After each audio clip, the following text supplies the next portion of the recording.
თავი მეცხრე, ღვთისადმით გმულთა შესახებ.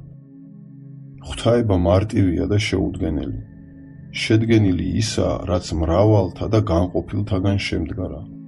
ამიტომ თუ ღმერთთან დაკავშირებით ვიტყვით, რომ შეუქმნელობა, დაუსაბამობა, უსხეულობა, უკვდავება, საუკუნოობა, კეთილობა, შემოქმედებითობა და სხვა ამგვარნი არსობრივი განყოფანია, მაშინ ის, რაც ამათგან შემდგარა, მარტივი კი არ იქნება, არამედ შედგენილი. ეს კი უკიდურესი უხთოებაა. ამგვარად გვმართებს ვიფიქროთ, რომ ყოველივე, რაც ღვთის შესახებ არის თქმული, აღნიშნავს არა რამ არსობრივს, არამედ ცხადყოფს ან იმას, თუ რა არ არის იგი, ან და რამ მოთვისეობას მისას საპირისპიროთა მიმართ, ან კიდევ იმას, რაც თანმხლებია ბუნებისა, ან მის მოქმედებას.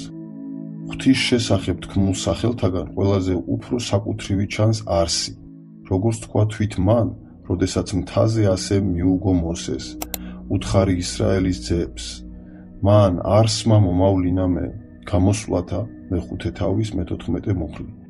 რადგან თავის თავში შემოუცავს მას მთელი არსებობა, როგორც არსების ზღვას, უსასრულოსა და უსაზღვროს.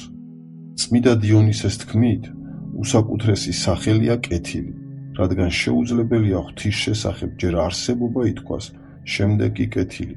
მეორე სახელია თეოს, ღმერთი, რაც ითქმის ან სიტყვისაგან თეინ, სრბოლა და გულისხმობს ყოვლიერების გარემოვლას, ან და სიტყვისაგან აითეინ, რაც ნიშნავს დაწვას, რადგან ღმერთი არის ყველა ბოროტების დამწველი ცეცხლი, ან კიდევ სიტყვისაგან თეასთაი, ჭვრეტა, რაც მიანიშნებს ყოვლის მჭვრეტელობაზე, რადგან ღმერთი თვალმოუცილებელია და ყოვლის მხედველი, რომელმაც განჭვრიტა ყოველივე, ვიდრე მათ შექმნამდე. უჟამოდ მოიაზრა რა ისინი, ამიტომ თითოეული მათგანი იქმნება წინასწარ განსაზღვრულ ჟამს, თანახმად ღვთის ნებელობითი, უჟამო მოაზრებისა, რაც არის წინა განსაზღვრულობა, ხატი და ნიმუში.